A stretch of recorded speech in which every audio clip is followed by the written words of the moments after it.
It's a lie, a well-intentioned lie, but a lie nonetheless. In this country, we tell all of our children that they have to do to be successful in our world. Get a degree. Yet only a third of this country actually has one. And I'm one of those that don't. Now, if you're an adult in this audience, and you did go to college, how many of you finished and then said, damn, it's not really what I want to do? In this country, we have an amazing education system, but it's not working for all of us.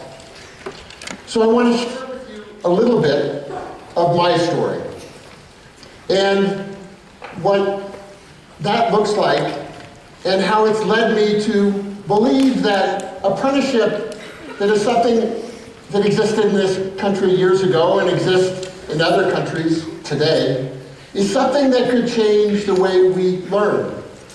And the opportunity, most importantly, that will give our young people the opportunity to earn a middle-class life and income or better.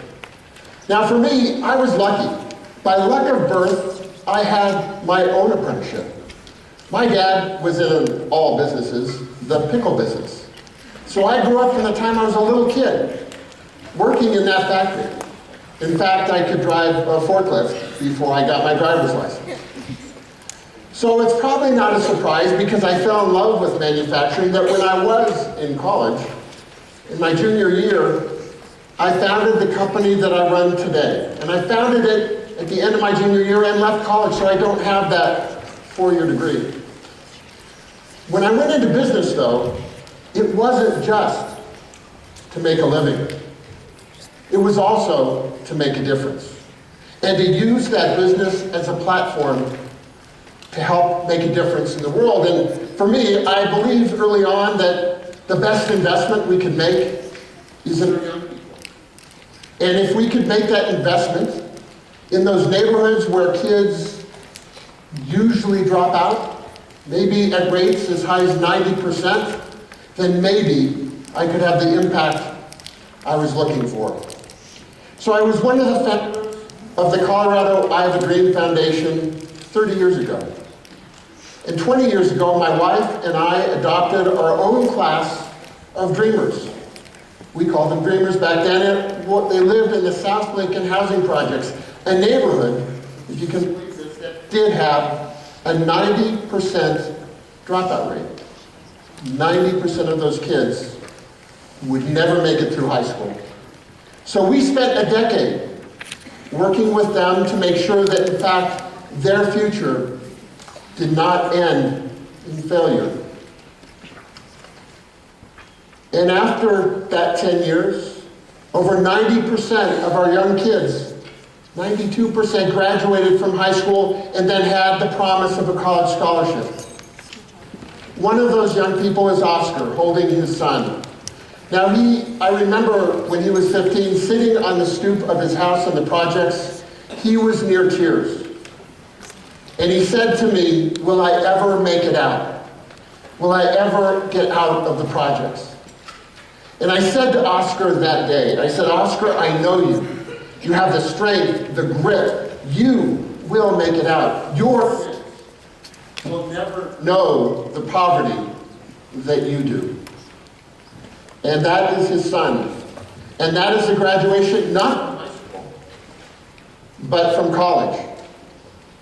And he left there, he came to work in our factory, the company that I founded, and through that form of apprenticeship ended up today not only getting his undergraduate degree, his master's degree, but he runs a $30 million manufacturing plant in Colorado.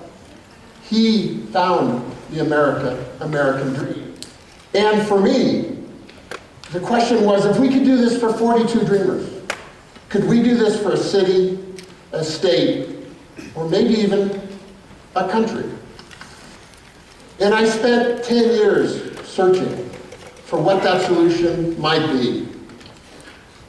And I was invited to go to Switzerland, to Zurich, to learn about their apprenticeship system, and being the somewhat average student that I am, I didn't do my homework. So when I got to the country for this 10-day institute, I really had no idea what I would really learn. I just assumed it would be apprenticeships for manufacturing or the trades, but what I found was something that I've been looking for 10 years, since our dreamers graduated. Because in that country, like in the United States, a third of their population will get a four-year degree. But unlike the United States, 70%, the remainder, will go through an apprenticeship that begins through career exploration in middle school, so maybe by the time they get to high school or college, they know what they might want to do. And then in the 10th grade, they can make a choice to take on an apprenticeship, and 70% of them do, and they'll spend the next 3 years of their education spending 2 days a week in a classroom and 3 days a week in a business. And it's not just the trades. The chairman of UBS Bank in Switzerland started as an apprentice. So if any job, any opportunity in that country starts with an apprenticeship. But I knew if I just came back from that 10-day institute that I wouldn't be able to create the change that I thought would be necessary in this country. So I reached out to our governor and I said, would you lead a delegation back to this country to learn about the system, and maybe if we could bring the right group with us, we could create the critical mass to create the change that was necessary. And he said yes, and 2.5 years ago, we went to Zurich. We spent 5 days. We filled a bus with 48 business leaders from Colorado and superintendents of schools, foundation heads, and together we learned. And on the last day of that trip, I asked everyone, if you think this is right for Colorado, what's your commitment? And based on those commitments, we came back to Colorado and we formed a youth apprenticeship system for this state. We've now raised over $18 million. We've launched in 4 school districts across the state. And in the fall, right here in this school, in this valley, the students here will begin to have the opportunity to build their future and their career while earning up to 30 credit hours of college credit, making college more affordable. They'll get their high school diploma and an industry credential. And most importantly, at the end, they'll be doing and having the skills for a career that can lead to a middle-class job or better. And that dream that I had when our kids graduated, hopefully within the next decade, will serve 20,000 young people a year in Colorado. And what we've done to make this possible is we brought together business and government and education and higher ed to work together towards a common goal to ensure that everyone has opportunity, regardless of their zip code, of their income level, or their ethnicity. We need to be blind. Opportunity should be for everyone. And I believe this system has the potential to do just that.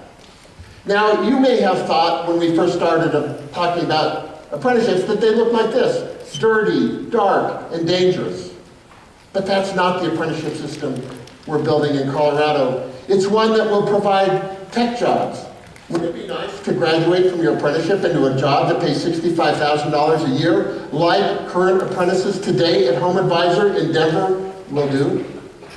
So whether you want to go into banking or finance or healthcare or advanced manufacturing, we're building a system to do that for you, because the system that we have cannot be designed just for the few, the 30% that will go and get a 4-year degree. It needs to be designed and made available for everyone. And if we do that, the future for our state, for our economy, will be brighter. So I want to call to action a few things. If you're an adult with a child in this room, remember that it is not your journey that your child is going on, it is theirs. Help them find their passion, what they want to do, what their life needs to be for them, what they love.